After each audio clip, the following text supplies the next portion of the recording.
Assalamualaikum warahmatullahi wabarakatuh. Pada kesempatan kali ini kita akan mempresentasikan makalah etik kita ya yang berjudul Data for Gary dari kelas 12 6A37 yang disusun oleh Katrin Viola Jessica dengan NIM 122000702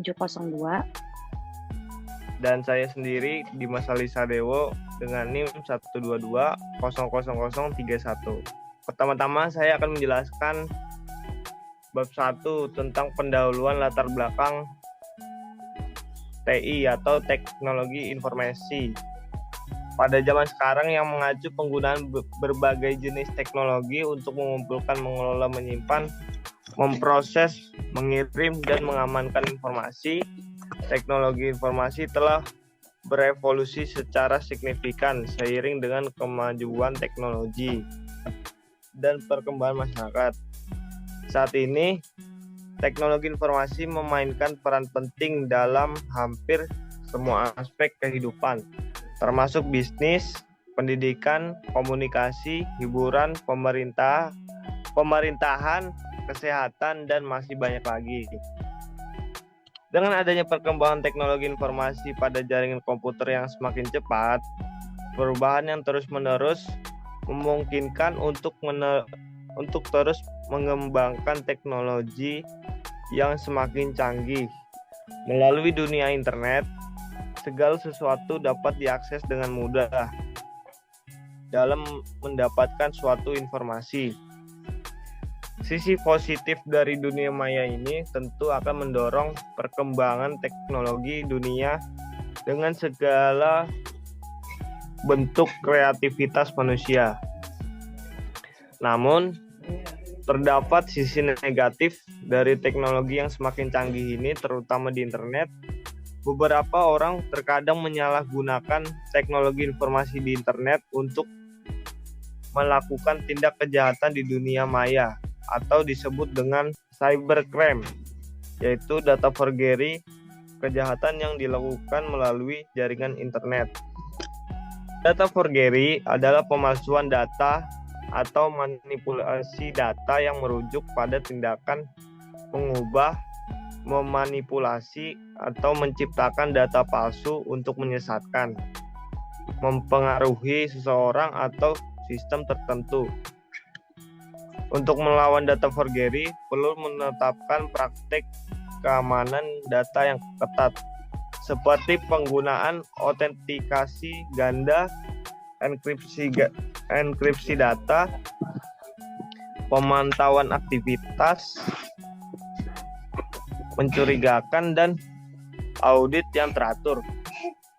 Pendidikan dan kesadaran terhadap risiko data forgery juga penting agar seseorang dapat mengenali tanda-tanda pemalsuan data dan melaporkannya jika terjadi.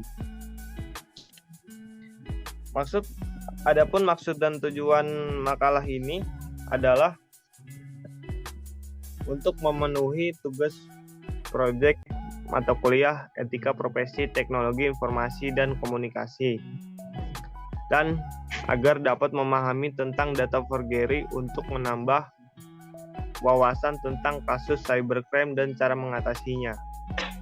Selanjutnya, saya akan menjelaskan bab 2, landasan teori pengertian cybercrime. Cybercrime adalah nama lain dari kejahatan di dunia maya. Kejahatan di dunia maya ini secara umum didefinisikan sebagai aktivitas ilegal apapun yang melibatkan komputer, perangkat digital lain, atau jaringan komputer. Contoh cybercrime diantaranya yaitu ancaman keamanan cyber seperti rekayasa sosial, eksploitasi kerentanan perangkat lunak, dan serangan jaringan. Berikut adalah jenis umum dari cybercrime. 1. Penipuan online. Ini termasuk bentuk penipuan yang dilakukan melalui internet secara phishing, penipuan kartu kredit, penipuan lelang online, atau penipuan investasi. Pelaku mencoba untuk mendapatkan informasi sensitif atau uang dari korban dengan menyamar sebagai entitas yang sah atau mengirimkan tautan atau pesan palsu. 2. Serangan cyber. Serangan cyber mencakup berbagai tindakan yang bertujuan untuk merusak, mengganggu, dan mencuri data dari sistem komputer atau jaringan. Beberapa contoh serangan cyber termasuk serangan malware seperti virus, worm, atau ransomware. Serangan DDoS atau disebut distribute denial of service. Serangan hacking untuk mencuri data atau merusak sistem, dan serangan phishing, pencurian akses ke jaringan telekomunikasi. 3. Kejahatan di dunia maya, yaitu kejahatan yang dilakukan di dunia maya seperti perdagangan narkoba secara online, pencucian uang digital, penjualan barang ilegal atau terlarang seperti senjata atau obat-obatan terlarang, dan kejahatan terorganisir yang menggunakan teknologi informasi sebagai alat komunikasi penyedia layanan ilegal. 4. Pencurian identitas adalah pencurian data pribadi seseorang seperti pencurian informasi kartu kredit, nomor jaminan sosial, atau informasi identitas lainnya. Pelaku kemudian menggunakan data tersebut untuk melakukan penipuan, membuka rekening palsu, atau melakukan transaksi ilegal dengan identitas korban. 5. Pornografi anak. Ini mencakup produksi, distribusi, atau konsumsi konten pornografi yang melibatkan anak di bawah umur. Teknologi informasi memfasilitasi penyebaran dan akses mudah terhadap konten ini. 6. Pencurian kekayaan intelektual. Pencurian kekayaan intelektual yaitu pencurian, penggunaan ilegal, atau penyebaran tanpa izin terhadap kekayaan intelektual seperti hak cipta, paten, atau rahasia dagang. Hal ini sering terjadi dalam bentuk pelanggaran hak cipta, pembajakan perangkat lunak, atau pencurian rahasia bisnis. Kemudian saya akan menjelaskan pengertian cyber law. Cyber law adalah hukum yang mengatur penggunaan teknologi secara tepat, seperti komputer, software, internet, dan jaringan. Dengan melakukan penyelidikan dan penuntutan aktivitas ilegal secara online, cyber law berfungsi untuk melindungi pengguna dari kerusakan yang dilakukan secara sengaja, di mana ini berlaku untuk semua aktivitas individu, kelompok, publik, pemerintah, dan organisasi swasta. Cyber law terdiri dari peraturan yang mengatur bagaimana individu dan jenis memanfaatkan internet dan komputer, sama seperti undang-undang lainnya. Khususnya saat ini teknologi internet berkembang begitu pesat, sehingga cyber law ini menjadi penting bagi semua penggunanya. Berikut adalah jenis-jenis hukum cyber dan undang-undang yang terkait. 1. Undang-undang privasi data. Undang-undang ini mengatur pengumpulan, penggunaan, dan perlindungan data pribadi individu. Misalnya di Amerika Serikat ada Undang-Undang Privasi Data Konsumen California atau CCPA, dan di Uni Eropa ada Regulasi Umum Perlindungan Data atau GDPR. 2. Undang-Undang Kejahatan Komputer. Undang-undang ini menetapkan tindakan ilegal yang terkait dengan penggunaan komputer dan jaringan. Misalnya di Amerika Serikat ada Undang-Undang Kejahatan Komputer atau Computer Fraud and Abuse Act yang melarang akses ilegal ke sistem komputer, penyebaran malware, atau pencurian data melalui komputer. 3. Undang-undang Hak Cipta. Undang-undang ini melindungi hak kekayaan intelektual termasuk hak cipta, paten, dan merek dagang. Mencegah penggunaan ilegal atau pencurian karya-karya kreatif atau inovatif di dunia maya. 4. Undang-undang Anti Spam. Undang-undang ini bertujuan untuk melawan pengiriman email spam yang tidak diinginkan. Undang-undang semacam ini mengatur persyaratan pengiriman email yang sah, memberikan opsi berhenti berlangganan, dan memberi sanksi untuk pelanggaran spam. 5. Undang-undang Perlindungan Anak di Internet. Undang-undang ini menetapkan peraturan untuk melindungi anak-anak dari eksploitasi di dunia maya, seperti akses terhadap konten pornografi anak, grooming online, atau penyalahgunaan lainnya. Contoh undang-undang semacam ini termasuk Children Online Privacy Protection Act atau COPPA di Amerika Serikat. 6. Undang-undang Perlindungan Konsumen. Undang-undang ini melindungi hak konsumen dalam transaksi online, seperti hak untuk mendapatkan informasi yang jelas, privasi data, perlindungan dari praktik bisnis yang menyesatkan, dan perlindungan terhadap penipuan konsumen. 7. Undang-undang Kehakiman dalam kasus cybercrime. Beberapa negara memiliki undang-undang khusus yang menargetkan kejahatan cyber seperti hacking, pencurian identitas, atau penyebaran malware.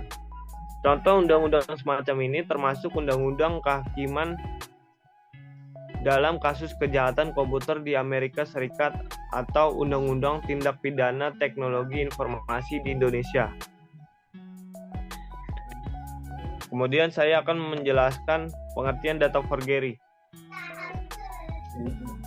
Data forgery juga dikenal sebagai pemalsuan data atau manipulasi data, merujuk pada tindakan mengubah, memanipulasi, atau menciptakan data palsu untuk menyesatkan atau mempengaruhi orang pada sistem tertentu.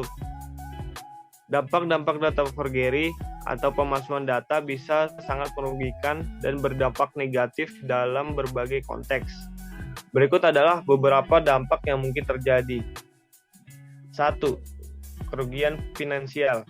Pemalsuan data dapat menyebabkan kerugian finansial yang signifikan bagi individu atau organisasi yang menjadi korban. Misalnya, dalam konteks bisnis, pemalsuan data keuangan atau laporan keuangan dapat menghasilkan kesalahan perhitungan, penipuan, atau penyalahgunaan dana yang dapat mengakibatkan kerugian finansial yang besar. 2. Kerugian reputasi. Pemalsuan data yang merusak reputasi individu atau organisasi yang terlibat. Jika pemalsuan data terungkap, hal ini dapat menyebabkan hilangnya kepercayaan dari klien, pelanggan, atau mitra bisnis. Kerugian reputasi yang serius dapat sulit untuk diperbaiki dan berdampak jangka panjang terhadap kesuksesan bisnis atau karir seseorang. 3. Gangguan operasional. Pemalsuan data dapat mengganggu operasi suatu organisasi atau entitas yang mengandalkan data tersebut. Jika data yang penting atau krisis dipalsukan, keputusan yang diambil berdasarkan data tersebut mungkin tidak akurat atau tidak efektif. Hal ini dapat menghambat proses pengambilan keputusan yang baik dan mengganggu jalannya operasional. 4. Pelanggaran hukum. Pemalsuan data dapat melanggar hukum dan menghadirkan konsekuensi hukum serius bagi pelakunya. Di banyak yurisdiksi, tindakan pemalsuan data dianggap sebagai penipuan atau pelanggaran privasi yang dapat mengakibatkan tuntutan hukum, denda, atau bahkan hukuman penjara. 5. Dampak sosial. Dalam beberapa konteks, pemalsuan data dapat memiliki beberapa dampak sosial yang merugikan. Misalnya, dalam penelitian medis atau ilmiah, pemalsuan data dapat menyebabkan penyebaran informasi yang salah atau bahkan membahayakan kehidupan manusia jika penelitian atau pengujian obat tidak akurat. Bab 3 pembahasan. Studi kasus yang diambil adalah pemalsuan alamat situs bank. Pada tahun 2021, Bank Rakyat Indonesia atau BRI ramai diperbincangkan terkait penipuan online yang dilakukan oleh pihak-pihak yang tidak bertanggung jawab dengan menyebarkan link untuk membuka alamat situs Bank BRI palsu atau tidak resmi. Penipu bertindak mengatasnamakan BRI dengan cara mengunggah serta mengirimkan informasi palsu terkait pembaruan layanan dan perubahan tarif pelayanan, biaya, dan penagihan BRI. Penipu menyebarkan link dengan nama yang mirip seperti situs resmi BRI, http bri.co.id, sedangkan domain palsu yang dibuat oleh pihak tidak bertanggung jawab yaitu https bri.co.id, internet banking, https ibbri.co.id, dan https ibbri.co.id ibbri. Isi situs-situs fiktif ini pun nyaris sama kecuali tidak adanya security untuk bertransaksi dan adanya formulir akses atau login form palsu. Jika nasabah BRI salah mengetik situs BRI asli, maka nasabah tersebut masuk perangkap situs fiktif yang dibuat oleh si penipu sehingga identitas pengguna atau user ID dan password dapat diketahuinya. Modusnya yaitu penipuan dengan mengatasnamakan pihak perbankan, salah satunya adalah beredarnya pesan singkat berisi informasi perubahan tarif transaksi menjadi 150.000 per bulan serta link pengisian data pribadi dan berpura-pura sebagai petugas bank, tetapi meminta atau menanyakan password, PIN, MPIN, OTP, dan data pribadi nasabah. Penyebabnya yaitu pada tahun 2002 diperkirakan terdapat sekitar 544 juta orang terkoneksi secara online. Meningkatnya populasi orang yang terkoneksi dengan internet akan menjadi peluang bagi munculnya kejahatan komputer dengan beragam variasi kejahatan. Dalam hal ini, munculnya gejala kejahatan jaringan komputer dikarenakan adanya faktor kepuasan pelaku dalam permasalahan psikologis. Terdapat kecenderungan yang istilahnya seseorang dengan kemampuan yang tinggi dalam bidang penyusupan keamanan akan selalu tertantang untuk melanggar berbagai peraturan sistem keamanan yang ketat. Kepuasan batin lebih menjadi orientasi utama dibandingkan dengan tujuan finansial. Penanggulangan kasus data forgery dari alamat situs bank BRI yaitu 1. Perlu adanya cyber law, yakni hukum yang khusus menangani kejahatan yang terjadi di internet karena kejahatan ini berbeda dari kejahatan konvensional. Kedua, perlunya sosialisasi yang lebih intensif kepada masyarakat yang bisa dilakukan oleh lembaga-lembaga khusus. Ketiga, penyedia web-web yang menyimpan data-data penting diharapkan menggunakan enkripsi untuk meningkatkan keamanan. Keempat, para pengguna juga diharapkan untuk lebih waspada dan teliti sebelum memasukkan data-datanya di internet, mengingat kejadian ini sering terjadi karena kurangnya ketelitian pengguna. Bab 4 penutup. Kesimpulan dari semuanya yaitu berdasarkan data yang telah dibahas dalam makalah ini, maka dapat kita simpulkan data forgery atau pemalsuan data adalah tindakan sengaja memanipulasi atau mengubah data dengan tujuan menyesatkan atau menyembunyikan informasi yang sebenarnya.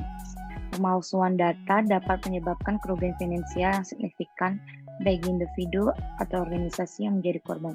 Misalnya dalam konteks bisnis, pemalsuan data keuangan atau laporan keuangan dapat menghasilkan kesalahan perhitungan, penipuan, atau penyalahgunaan dana yang dapat mengakibatkan kerugian finansial yang besar. Caranya, penting untuk diingat bahwa data forgery adalah tindakan yang tidak etis dan melanggar integritas data. Upaya pencegahan deteksi dan penegakan hukum yang tepat sangat penting untuk melindungi integritas data dan mengurangi dampak negatif dari data forgery. Salah satunya adalah dengan menggunakan metode verifikasi yang kuat seperti tanda tangan digital atau keamanan lainnya untuk memastikan bahwa data tidak diubah ataupun dipalsukan. Sekian presentasi dari kami, presentasi etik dengan judul Data Forgery. Jika ada kesalahan mohon dimaafkan. Assalamualaikum warahmatullahi wabarakatuh.